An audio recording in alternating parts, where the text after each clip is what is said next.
It's quiet now in Orlando, but that's going to change. Yesterday was a steamy day. Today will be even steamier and even stormier. We've got a weather impact day in effect for today and for tomorrow. The impact being that it's going to be like July plus.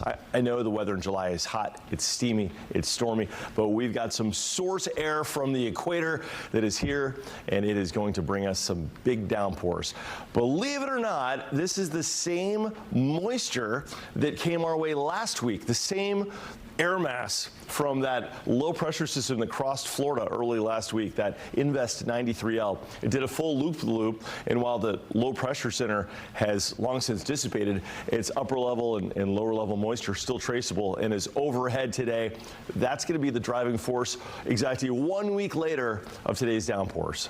Yeah, pretty wild stuff to think about how that works, and it can happen sometimes like that. So everything's quiet here locally to Orlando, but we've got a couple of downpours in Sumter and in Lake counties south of the Turnpike heading towards Center Hill, kind of drifting around from north to south. Also around Bushnell, some fresh rains there making roads wet. Pretty sprightly little thunderstorm here has developed north of Inglis. This is right over the Citrus County line, and this is in Levy County along old US 19 heading toward Crystal River. So if you're waking up to thunder, that's what's going on. It's not severe, but it's an indication of what awaits later on today for the Orlando area. Also, big lightning maker. We're going to take a look at some of these cameras offshore in the Gulf, because this one is a really impressive lightning maker. Speaking of, that's going to be one of the factors to track today. Not only will we have the rain, but we're going to have a lot of lightning with these storms. It's 78 degrees in Claremont right now. Looking outside downtown, southwest winds and a temperature of 78. But our weather's coming in from the north today. All right, weather-wise, 77 at 8, up to 90 by 2, and an 80% chance for rain today, developing as soon as mid-morning. So a few heavy storms today. Similar weather tomorrow, and then the weather clears up this weekend, but it makes way for some true steam heat as we head into Saturday and Sunday. It's going to feel like a steam room. All right, let's look at future radar using our exclusive Fox model. Now, the models today, as is typical with kind of a setup, are struggling. The bottom line is you got to look not just at the computers, but you have to look at the big picture, use the meteorological experience and all that stuff.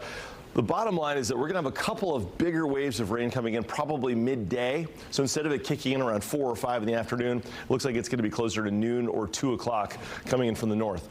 And these waves, either wave or waves of rain, well, at least they'll keep the temperature down, but they could easily drop 2 to 4 inches of rain across the area. So we're going to be looking at the possibility of a couple of areas of spotty flash flooding. So heavy waves of rain, frequent lightning. There's a chance for a couple of damaging wind gusts, but the biggest threat is just going to be the rain and the flooding potential. Low pressure is going to form in the Northeast Gulf from this system and then head west to New Orleans. Remember I told you this is the same moisture as 93L from last week? Well, it looks like it's going to create a new area of low pressure that we may have to watch out for. It may become a tropical depression in the northern Gulf. Wouldn't be a concern for us. Actually, that would help to draw in some drier air as we head into the weekend, at least shutting down the likely chance for rain, but not the steam heat. That is going to remain here at the surface. So it's going to be a muggy weekend. 80% chance for rain next couple of days. This weekend, only a 20% chance, but get ready for more heat advisories.